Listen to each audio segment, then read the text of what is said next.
ವಿಶೇಷ ಅಧಿವೇಶನದಲ್ಲಿ ಇವತ್ತು ಹೋರಾಟದ ದಿನ.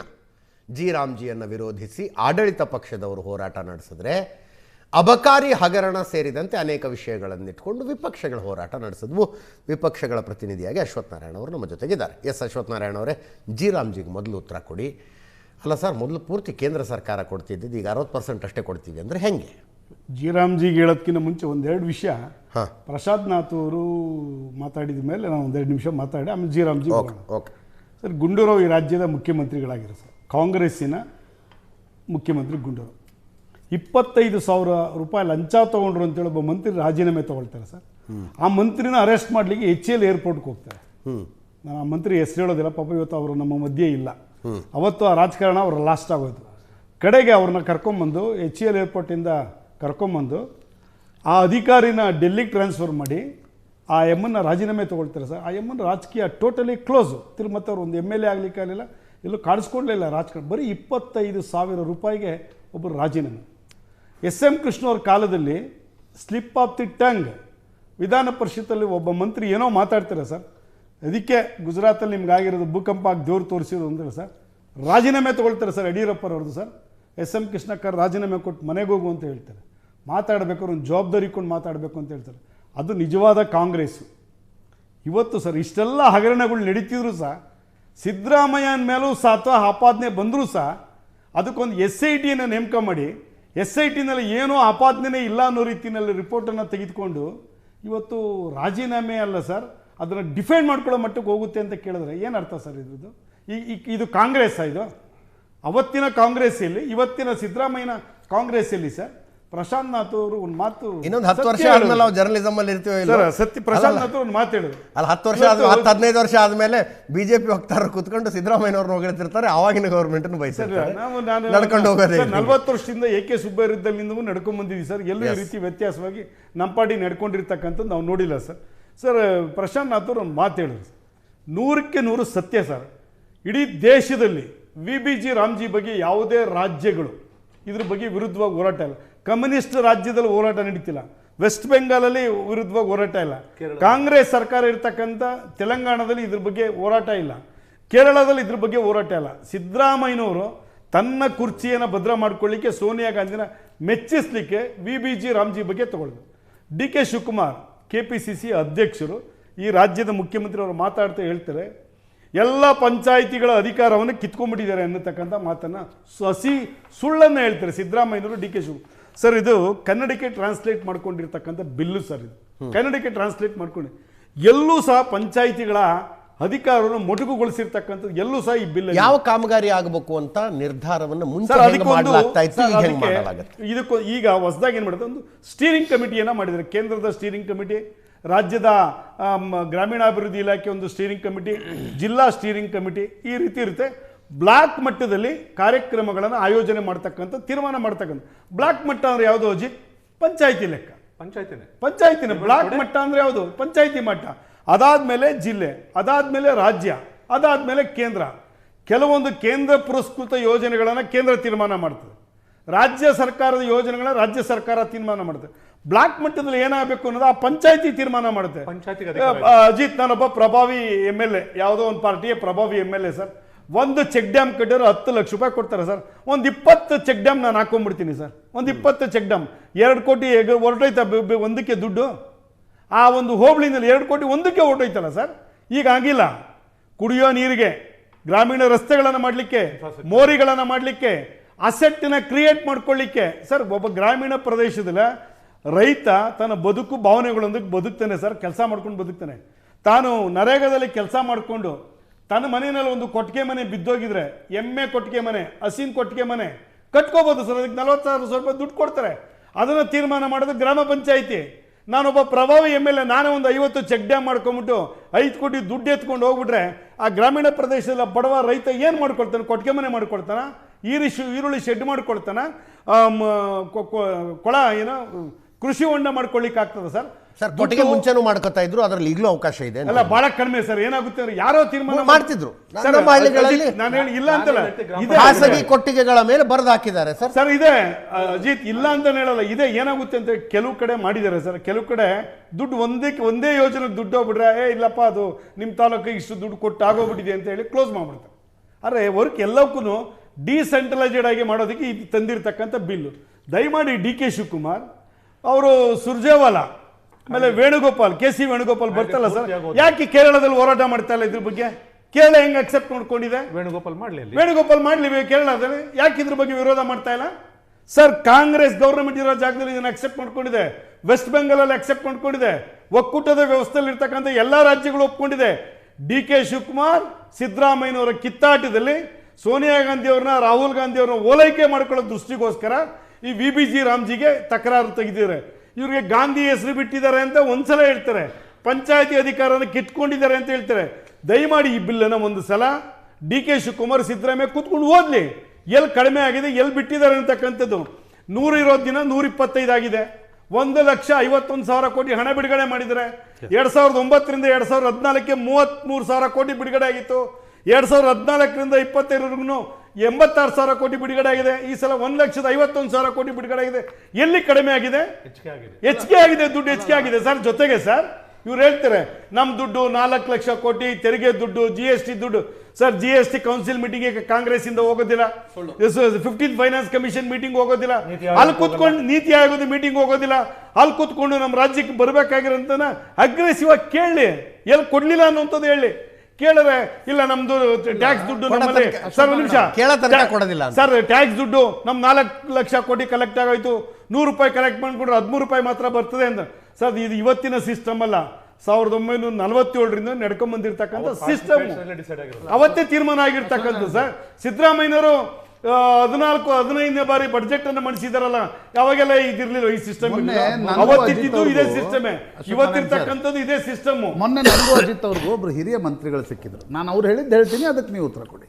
ಒಬ್ಬ ಹಿರಿಯ ಮಂತ್ರಿಗಳು ಸಿಕ್ಕಿದ್ರು. ನಾವು ಕೇಳ್ತಾ ಇದ್ವಿ ಏನು ಜಿ ರಾಮ್ಜಿ ಇದರ ಬಗ್ಗೆ ಎಲ್ಲ ಬಿಲ್ ಬಗ್ಗೆ ಕೇಳಿದಾಗ ಏನು ವಿರೋಧ ಅಂತಕ್ಕಂಥದ್ದು.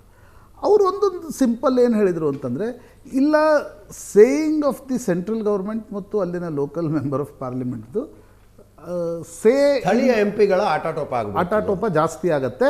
ನಮಗೆ ಓಕೆ, ನಾವು MP ಗಳು ಭಾಳ ಫ್ರೆಂಡ್ಸ್ ಇದ್ದೀವಿ, ಬೇರೆ ಪಾರ್ಟಿಯಲ್ಲಿದ್ದರು, ಆದರೆ ಬೇರೆಯವ್ರಿಗೆ ಇದರಿಂದ ಸಮಸ್ಯೆ ಆಗುತ್ತೆ ಅಂತಕ್ಕಂಥದ್ದನ್ನು ಅವ್ರು ಹೇಳ್ತಾ ಇದ್ರು. ಬಟ್ ಇವಾಗ ಆತರ ಆಗಲ್ಲ. ಇದೆ ಇಲ್ಲ, ಈಗ ಆಗಲ್ಲ ಸರ್. ಮುಂಚೆ ನಾನೇ ಹೇಳಿದೆ, ಯಾರೋ ಪ್ರಭಾವಿ ಇರೋನು ಒಂದು 20 ಚೆಕ್ ಡ್ಯಾಮ್ಗೆ ಹಾಕೊಂಡು ಹೋಗ್ಬಿಡ್ತಾನೆ, 2 ಕೋಟಿ ಅಲ್ಲೇ ಓಟು. ಈಗ ಹಂಗಿಲ್ಲ ಸರ್. ಚೆಕ್ ಡ್ಯಾಮ್ಗೆ ಎಷ್ಟು ಕೊಡ್ಬೇಕು, ಚೆಕ್ ಡ್ಯಾಮ್ಗೆ ಎಷ್ಟು ಕೊಡಬೇಕು, ಕೃಷಿ ಹೊಂಡಕ್ಕೆ ಎಷ್ಟು ಕೊಡಬೇಕು, ರಸ್ತೆಗೆ ಎಷ್ಟು ಕೊಡಬೇಕು, ಮೋರಿಗೆ ಎಷ್ಟು ಕೊಡಬೇಕು ಅಂತಕ್ಕಂಥ ತೀರ್ಮಾನ ಆಗುತ್ತೆ ಇಲ್ಲಿ. ಈಗ ಮುಂಚೆ ನನ್ನ ಇಷ್ಟ ಬಂದಾಗ ಕೆರೆ ಹೂಳೆತ್ತದು ಸರ್, ಅದೇ ಮಣ್ಣು ಕೆರೆ ಎಲ್ಲ ಹಸಿರಿಗಿರ್ತಕ್ಕಂಥ ಕೆರೆನ ಕೆಂಪು ಮಾಡಿಬಿಟ್ಟು ನಾನು 50,000 30,000 ಮೆಟ್ರಿಕ್ ಟನ್ ಹೂಳೆತ್ತಿದ್ದೀನಿ ಅಂತೇಳಿ ಬಿಲ್ ಮಾಡ್ತಿದ್ದೀನಿ. ಇದು ಹಿಂಗಿಲ್ಲ. ಈಗ ಎಷ್ಟು ಕೆರೆಗಳನ್ನು ಹೂಳೆತ್ತಬೇಕು ಅನ್ನೋ ತೀರ್ಮಾನ ಮಾಡುತ್ತೆ ಸ್ಟೀರಿಂಗ್ ಕಮಿಟಿ. ಅಷ್ಟೇ ಕೆರೆಗಳ ಹೂಳೆತ್ತಬೇಕು. ಯಾಕೆಂದ್ರೆ ಎಲ್ಲ ದುಡ್ಡು ಒಂದು ಕೆರೆ ಹೂಳೆತ್ತೋದಕ್ಕೆ 5 ಕೋಟಿ ಖರ್ಚು ಮಾಡಿಬಿಟ್ರೆ ಬೇರೆ ದುಡ್ಡು ಎಲ್ಲೋ ಬೇಕು ತಾಲೂಕು. ಎಲ್ಲ ವರ್ಕು ಡಿವೈಡ್ ಆಗೋ ದೃಷ್ಟಿಯಿಂದ ಹೇಳಿ ಸರ್. ಸರ್ ಈಗ ಏನಾಗಿದೆ, ತಾವು ಪ್ರಸ್ತಾಪ ಮಾಡಿದಾಗ ಮೊದಲನೇ ವಿಷಯಕ್ಕೆ ನನ್ನ ಒಂದು ಅನಿಸಿಕೆ, ನಮ್ಮ ಪಕ್ಷದ ಅಭಿಪ್ರಾಯವನ್ನು ಹೇಳ್ಬಿಡ್ತೀನಿ. ಈಗಾಗಲೇ ಎಕ್ಸೈಸ್ ಡಿಪಾರ್ಟ್ಮೆಂಟಲ್ಲಿ ಏನು ನಡೀತಾ ಇದೆ, ಏನು ನಡೆದಿತ್ತು ಹಿಂದೆ, ಈಗ ಏನು ನಡೀತಿದೆ ಅಂತಕ್ಕಂಥದ್ದು ನಮಗೆ ಗೊತ್ತಿರುವಂಥ ಆಗಿದೆ ಅಂತ ನಿಮ್ಗೆ ಯಾಕೆ ಅನ್ನಿಸ್ತಾ ಇದೆ ಸರ್? ನಮಗೆ ಯಾವುದೋ 3 ಆಡಿಯೋ ಸಾಕ ಪ್ರೂಫ್, ಸರಿ, ಸಾಕ್ಷಿ ಕೊಡಿ ಅಂತಾರಲ್ಲ ತಿಮ್ಮಾಪುರ ಅವರು. ಸರಿ ಸರ್. ಈಗ ಅಲ್ಲಿದ್ದಂಥ ಅಧಿಕಾರಿನ ಲೋಕಾಯುಕ್ತದವರು ಟ್ರ್ಯಾಪ್ ಮಾಡಿದಾಗ ಯಾರ ಹೆಸರು ಹೇಳಿದ್ರು, ಯಾರಿಗೆ ನಾವು ಮಾಮೂಲನ್ನು ಕೊಡಬೇಕು ಅಂತಕ್ಕಂಥದ್ದನ್ನು ಅಲ್ಲಿ ಹೇಳಿದ್ದಾರೆ. ಆ ಅಧಿಕಾರಿಯನ್ನು ಇವತ್ತಿನ ದಿವಸ ನೀವು ಬಂಧಿಸಿದಿರಿ. ತನಿಖೆಯಿಂದ ಇವತ್ತಿನ ದಿವಸ ಗೊತ್ತಾಗಿರಬೇಕಾಗಿತ್ತು ಈಚೆಗೆ. ಇಲ್ಲಿವರೆಗೂ ಆ ವಿಷಯಗಳು ಯಾಕೆ ಬಾಯಿ ಬಿಡ್ತಾ ಇಲ್ಲ? ಒಂದು ವಿಷಯ ಆಯಿತು ಸರ್. ಈಗೇನಾಗುತ್ತೆ, ಇದೇ ಶ್ರೀಯುತ ತಿಮ್ಮಾಪುರ ಅವರು ಒಂದು ಪರವಾನಗಿಗಳನ್ನು ಕೊಡಲಿಕ್ಕೋಸ್ಕರ ಇದನ್ನು ಕರೀತಾರೆ ಸರ್, ಏನು ಕರಡ ತಿದ್ದುಪಡಿ ಮಾಡ್ತಾರೆ. ತಿದ್ದುಪಡಿ ಮಾಡಿದಂಥ ಸಂದರ್ಭದಲ್ಲಿ ಅದನ್ನು ಕರಡನ್ನು ಪ್ರಕಟ ಮಾಡ್ತಾರೆ. ಅದಕ್ಕೆ ಆಕ್ಷೇಪಣೆಗಳು ಕರೀತಾರೆ. ಆಕ್ಷೇಪಣೆಗಳ ಕರೆದ್ರ ಮೇಲೆ ಇಲ್ಲಿಯವರೆಗೂ ಒಂದೇ ಒಂದು ಆಕ್ಷೇಪಣೆಯನ್ನು ಈ ರಾಜ್ಯ ಸರ್ಕಾರ ಪರಿಗಣನೆ ಮಾಡಿಲ್ಲ. ಇಷ್ಟು ಆಕ್ಷೇಪಣೆಗಳಲ್ಲಿ ರಾಜ್ಯದಲ್ಲಿ ಎಷ್ಟು ಆಕ್ಷೇಪಣೆಗಳು ಬರುತ್ತವೋ ಅಷ್ಟು ಆಕ್ಷೇಪಣೆಗಳಲ್ಲಿ ಈ ಸರ್ಕಾರ, ಸನ್ಮಾನ್ಯ ತಿಮ್ಮಾಪುರ ಅವರು ಒಂದೇ ಒಂದು ಆಕ್ಷೇಪಣೆಯನ್ನು ಪರಿಗಣನೆ ಮಾಡಿಲ್ಲ. ಸಾರಾಸಟ್ಟಾಗಿ ಅವ್ರು ಮಾಡಿರ್ತಕ್ಕಂಥ ಕರಡನ್ನು ಇವತ್ತು ದಿವಸ ಅಪ್ರೂವ್ ಮಾಡಿ ಕಾಯ್ದೆಯಾಗಿ ಬಿಡ್ತಾರೆ. ಅದರ ಅರ್ಥ ಏನು? ಅಲ್ಲಿಗೆ ಯಾರು ಪರವಾಗಿ ಮಾಡ್ಕೊತಾ ಇದ್ದಾರೆ? ಏನು ಮಾಡ್ಲಿಕ್ಕೆ ಕೊಟ್ಟಿದ್ರಿ ನೀವು? ಇದು ಸರ್ ಇವತ್ತು ಬೆಂಗಳೂರು ನಗರದಲ್ಲಿ ಇವತ್ತು ಎಷ್ಟು ಪರವಾನಗಿಗಳಿವೆ ಇವೆ ಅಂತಂದರೆ ಅಂಗಡಿಗಳಿವೆ ಅಂದರೆ 1000 ಅಂಗಡಿಗಳಿವೆ ಸರ್. ಇವತ್ತು ಬೆಂಗಳೂರು ನಗರ ಜಿಲ್ಲೆ ಪೂರ್ತಿ ನೋಡ್ಕೊಳ್ಳಿಕ್ಕೆ ಒಬ್ಬ ಡಿ ಸಿ ಸಾಕು, ರೆವಿನ್ಯೂ ಡಿಪಾರ್ಟ್ಮೆಂಟ್ ನೋಡ್ಕೊಳ್ಳಿಕ್ಕೆ ಒಬ್ಬ ಡಿ ಸಿ ಸಾಕು. ಆದರೆ ಎಕ್ಸೈಸ್ ಡಿಪಾರ್ಟ್ಮೆಂಟ್ ನೋಡ್ಕೊಳ್ಳಿಕ್ಕೆ 8 ಜನ ಡಿ ಸಿಗಳು. ಕೇಳಿದ್ದೀರಾ ಸರ್ ಇದು ಪ್ರಪಂಚದಲ್ಲೆಲ್ಲರೂ? 8 ಜನ ಡಿ ಸಿಗಳು ಬೆಂಗಳೂರು ನಗರದ 1000 ಅಂಗಡಿಗಳು ನೋಡ್ಕೊಳ್ಳಿಕ್ಕೆ. ಯಾವಾಗಿಂದ ಬಂದಿದ್ದು ಸಿಸ್ಟಮ್ ಇದು ಸರ್ ಈ ಇತ್ತೀಚೆಗೆ ಇವ್ರು ಮಾಡಿದಂಥದ್ದು ಸಹ ಇವರು ಬಂದಮೇಲೆ 8 ಜನ ಡಿ ಸಿಗಳನ್ನ ನೇಮಕ ಮಾಡಿದ್ದಾರೆ. ಸ್ಟಾಫ್ಗಳನ್ನು 1:4 ಜಾಸ್ತಿ ಮಾಡಿದ್ದಾರೆ. ಯಾಕೆ ಮಾಡಿದ್ರಿ ಸರ್? ಇವೆಲ್ಲವೂ ಸಹ ವ್ಯವಸ್ಥಿತವಾಗಿ ಇವತ್ತಿನ ದಿವಸ ಅಲ್ಲಿ ಭ್ರಷ್ಟಾಚಾರವನ್ನು ಹೆಚ್ಚಿಗೆ ಮಾಡಲಿಕ್ಕೋಸ್ಕರ ಮಾಡಿರತಕ್ಕಂಥ ಒಂದು ವ್ಯವಸ್ಥೆ. ಸನ್ಮಾನ್ಯ ತಿಮ್ಮಾಪುರ ಅವ್ರ ಬಗ್ಗೆ ಬಂದಿರತಕ್ಕಂಥದ್ದು ಮೊದಲನೇ ಆಪಾದನೆ ಅಲ್ಲ, ಈಗಾಗಲೇ 10ನೇ ಆಪಾದನೆ. ಸರ್ ಇವತ್ತು ಬಿ ಜೆ ಪಿಯವ್ರ ಮೇಲೆ ಇದೇ ಕಾಂಗ್ರೆಸ್ ಸರ್ಕಾರ ನಾವು ಸಹ ಅವತ್ತಿನ ದಿವಸ ಕೈ ಜೋಡಿಸಿದ್ವಿ, ಇಲ್ಲ ಅಂತ ನಾನು ಹೇಳೋದಿಲ್ಲ, ಒಪ್ಕೋತೀನಿ. ಏನು 40% ಸರ್ಕಾರನ ಒಂದೇ ಒಂದು ಲೆಟರ್ ಬರೆದಿದ್ದಕ್ಕೆ, ಕೆಂಪಣ್ಣವ್ರು ಬರೆದಿದ್ದಕ್ಕೆ ನೀವು ಆಪಾದನೆ ಮಾಡಿದ್ರಿ, ಆಯ್ತಪ್ಪ. ಇವತ್ತು ಅದೇ ಗುತ್ತಿಗೆದಾರರು 4 ಪತ್ರವನ್ನು ಬರೀತಾರೆ, ಇದೇ ಕೆಂಪಣ್ಣವ್ರು ಬರೀತಾರೆ, ನಂತರ ಉಳಿದ ಗುತ್ತಿಗೆದಾರರು ಅವ್ರ ಸಂಘದಿಂದ ಬರೀತಾರೆ, 4 ಪತ್ರವನ್ನು ಗುತ್ತಿಗೆದಾರ ಸಂಘದವರು ಬರೀತಾರೆ.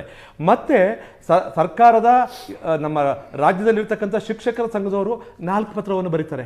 ಅದಾದ್ಮೇಲೆ ಇದೇ ಶಾಸಕರು 36 ಜನ ಪತ್ರವನ್ನು ಬರೀತಾರೆ ಭ್ರಷ್ಟಾಚಾರದ ಬಗ್ಗೆ.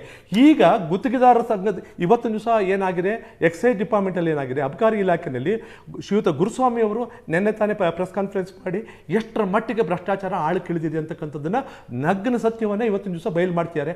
ಅದಾದ್ಮೇಲೆ ಸನ್ನದುದಾರರ ಸಂಘದವರು ಏನಿದ್ದಾರೆ, ಇವಾಗ ಲೈಸೆನ್ಸ್ ಹೋಲ್ಡರ್ಸ್ ಇದಾರಲ್ಲ ಸರ್, ಅವರು ಒಟ್ಟು 4 ರಿಂದ 5 ಪತ್ರ ಬರೀತಾರೆ ಸರ್ಕಾರಕ್ಕೆ, ಭ್ರಷ್ಟಾಚಾರ ಮಿತಿಮೀರೋಗಿದೆ, ನಾವೆಲ್ಲ ಸೂಸೈಡ್ ಮಾಡ್ಕೋಬೇಕು ಅಂತೇಳಿ. ಸರ್ಕಾರ ಇವತ್ತಿನ ಸರ್ಕಾರ ಕೇವಲ ಒಂದೇ ಒಂದು ಆಪಾದನೆ ಮಾಡಿ ಅಧಿಕಾರಕ್ಕೆ ಬಂದಂಥ ಸರ್ಕಾರ ನಿಮ್ಮ ಮೇಲೆ ಇಷ್ಟೊಂದು ಗಂಭೀರವಾಗಿ ಇಷ್ಟು ಬೃಹತ್ ಮಟ್ಟದಲ್ಲಿ ಆಪಾದನೆ ಬಂದಾಗ ಒಬ್ಬ ಸಚಿವರನ್ನು ನೀವು ರಾಜೀನಾಮೆ ತಗೊಳಕ್ ಆಗ್ತಿದ್ದಿಲ್ಲ ಅಂತಂದ್ರೆ ನಿಮ್ಮ ಉದ್ದೇಶ ಏನು? ಅವರನ್ನು ಒಳಗೊಂಡಂತೆ ನೀವು ಇವತ್ತಿನ ದಿವಸ ಭ್ರಷ್ಟಾಚಾರಕ್ಕೆ ಲೈಸೆನ್ಸ್ ಕೊಟ್ಟಿದ್ರಿ, ಭ್ರಷ್ಟಾಚಾರವನ್ನ ಲೈಸೆನ್ಸ್ ಮುಖಾಂತರ ನೀವು ಮಾಡ್ತಿದ್ರಿ ಅಂತಕ್ಕಂಥದ್ದು ಸಾಬೀತು. ಹೇಳೋದೇನು ಆರೋಪ ಬಂದಿದೆಯಲ್ಲ, ತಗೊಳ್ಳಿ ರಾಜೀನಾಮೆ ಅಂತಾನ ಸರ್? ಮತ್ತಿನ್ಯಾವಾಗ ತಗೊಂತೀರಿ ಸರ್ ನೀವು? ಆರೋಪ ಗಂಭೀರವಾಗಿ ಬಂದಿದೆ, ನಾವು ಮಾಡ್ತಿರೋದಲ್ಲ, ವಿರೋಧ ಪಕ್ಷದವ್ರು ಮಾಡ್ತಿರೋದಲ್ಲ, ಇವತ್ತು ಅಲ್ಲಿರ್ತಕ್ಕಂಥ ಅಧ್ಯಕ್ಷರು ಮಾಡ್ತಿರ್ತಕ್ಕಂಥದ್ದು, ಸಂಘ ಸಂಸ್ಥೆಗಳು ಮಾಡ್ತಿರ್ತಕ್ಕಂಥದ್ದು, ಅವ್ರನ್ನ ಪರಿಶೀಲನೆಗೆ ಒಂದು ದಿವಸ ಹೋಗ್ಲಿಲ್ವಲ್ಲ ಸರ್ ನೀವು? ಒಂದೇ ಒಂದು ದಿವಸ 4 ಜನ ಗುತ್ತಿಗೆದಾರರು ಕೊಟ್ಟರು, ಅವತ್ತು ಹೋಗಲಿಲ್ಲ. ಇವತ್ತೊಂದು ದಿವಸ ಮಾಲೀಕರು ಕೊಟ್ಟರು, ಮಾಲೀಕರ ಸಂಘದ ಅಧ್ಯಕ್ಷರು ಶ್ರೀಯುತ ಗುರುಸ್ವಾಮಿ ಅವರು ಎಂಥ ಗಂಭೀರವಾದ ಆರೋಪ ಇವತ್ತು. ಅದಾದ್ಮೇಲೆ ಸನ್ನದುದಾರರ ಸಂಘದವರು ಇವತ್ತಿನ ದಿವಸ 4 ಪತ್ರವನ್ನು ಕೊಟ್ಟಿದ್ದಾರೆ. ಏನು ತನಿಖೆ ಮಾಡಿದ್ರಿ ನೀವು? ಕನಿಷ್ಠ ತನಿಖೆ ಮಾಡೋ ಸೌಜನ್ಯ ಸರ್ಕಾರಕ್ಕಿಲ್ಲ ಅಂತಂದ್ರೆ ಎಷ್ಟು ಇವತ್ತಿನ ದಿವಸ ಈ ಸರ್ಕಾರಕ್ಕೆ ಕುಷ್ಠರೋಗ ಬಡದೋಗಿದೆ. ಇವತ್ತಿನ ದಿವಸ ಕುಷ್ಠರೋಗ ಅನ್ನೋ ಪದನ ಯಾಕೆ ಬಳಸ್ತೀನಿ ಅಂತಂದ್ರೆ, ಸಂವೇದನೆ ಯಾವತ್ತಿರಲ್ವ ಸರ್ಕಾರಕ್ಕೆ ಅವತ್ತು ಕುಷ್ಠರೋಗ ಬಂತು ಅಂತ ಅರ್ಥ ಅಲ್ಲಿಗೆ. ಈ ಸರ್ಕಾರಕ್ಕೆ ಇಷ್ಟು ಬೃಹತ್ ಪ್ರಮಾಣದಲ್ಲಿ ಪತ್ರಗಳು ಬಂದು ಆಪಾದನೆ ಮಾಡಿದ್ರು ಸಹ, ಆಪಾದನೆ ಮಾಡಿದಂಥ ವ್ಯಕ್ತಿಗಳೆಲ್ಲರೂ ಸಹ ಇವತ್ತಿನ ದಿವಸ ಜವಾಬ್ದಾರಿ ಸ್ಥಾನದಲ್ಲಿರ್ತಕ್ಕಂಥವ್ರು ಮಾಡಿರ್ತಕ್ಕಂಥ ಆಪಾದನೆ, ಅದ್ರ ಬಗ್ಗೆ ಪ್ರಾಥಮಿಕ ತನಿಖೆಯನ್ನು ಸಹ ನೀವು ಯಾಕೆ ಮಾಡ್ತಾ ಇಲ್ಲ? ಯಾಕೆ ಮಾಡಿ ಇವತ್ತಿನ ದಿವಸ ವಿರೋಧ ಪಕ್ಷದವ್ರನ್ನ ಮುಂದೆ ಉತ್ತರ ಹೇಳಲಿಲ್ಲ ನೀವು? ಕೆಂಪಣ್ಣವರು ಆರೋಪ ಮಾಡಿದಾಗ ಗುತ್ತಿಗೆದಾರರ ಸಂಘದ ಸದಸ್ಯರನ್ನ ಆಗಿನ ಮುಖ್ಯಮಂತ್ರಿ ಬೊಮ್ಮಾಯಿ ಅವರು ಕರೆದು ಕೂಡಿಸ್ಕೊಂಡು ಏನು ಪ್ರಾಬ್ಲಮ್ ಅಂತ ಅವರು ಕೇಳಿದ್ರಿ ಅಲ್ವಾ? ಇವ್ರನ್ನೇನು ಕರೆದು ಕೂಡಿಸ್ಕೋಬೇಕು, ಕೇಳಬೇಕು, ಅಟ್ಲೀಸ್ಟ್ ಅವ್ರ ಸಮಸ್ಯೆ ಏನು ಅಂತ. ಎಲ್ಲ ಗುತ್ತಿಗೆದಾರ ಸಂಘದ್ದಾಗ್ಬೋದು ಪ್ರತಿಯೊಬ್ಬರನ್ನು ಕೂಡ ಹೋಗಿ ಮೀಟ್ ಮಾಡಿದ್ದಾರೆ. ಆಮೇಲೆ ಅವ್ರ ಸಮಸ್ಯೆಗಳು ಮಧ್ಯ ಮಾರಾಟಗಾರರ ಸಂಘದ ಬಗ್ಗೆ ನಾನು ಕೇಳ್ತಾ ಇದ್ದೀನಿ. ಕೇಳಿ, ಈಗ ಯಾವ್ದಾದ್ರು ನಿಜವಾಗ್ಲೂ ದೂರಿದ್ರೆ ನಾವು ಹೇಳ್ತೀವಲ್ಲ, ಸರ್ಕಾರ ಯಾವುದೇ ರೀತಿಯ ಹಿಂಜರಿಕೆ ತೋರಿಸಲ್ಲ. ಯಾವ್ದಾದ್ರು ದೂರಿದ್ರೆ ಖಂಡಿತವಾಗಿ ತೆಗೆದುಕೊಂಡೋಗಿ ಸಾಕ್ಷಿ ಸಮೇತ ಯಾವುದಾದ್ರೂ ತನಿಖಾ ಇಲಾಖೆ ಕೊಟ್ಬಿಡ್ಲಿ.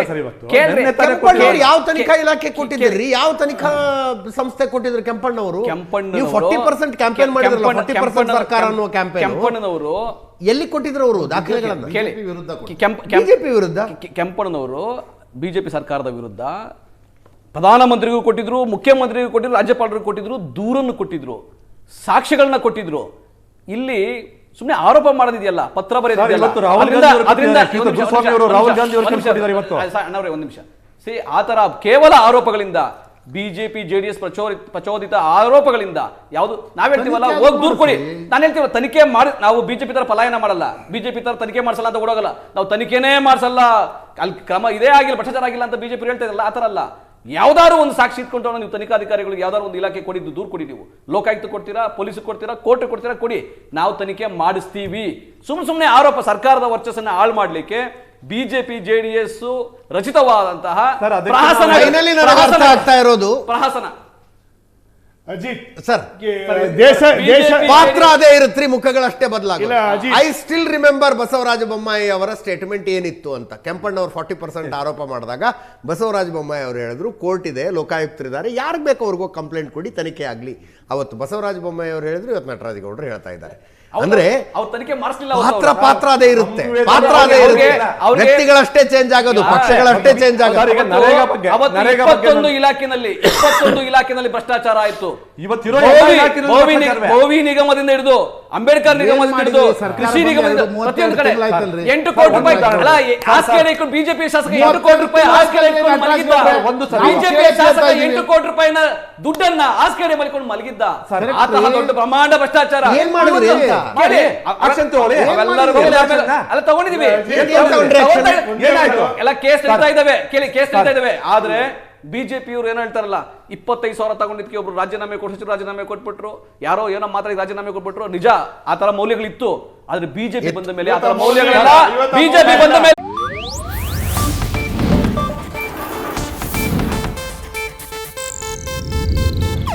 ಇದು ಏಷ್ಯಾನೆಟ್ ನ್ಯೂಸ್ ನೆಟ್ವರ್ಕ್ ಪ್ರಸ್ತುತಿ.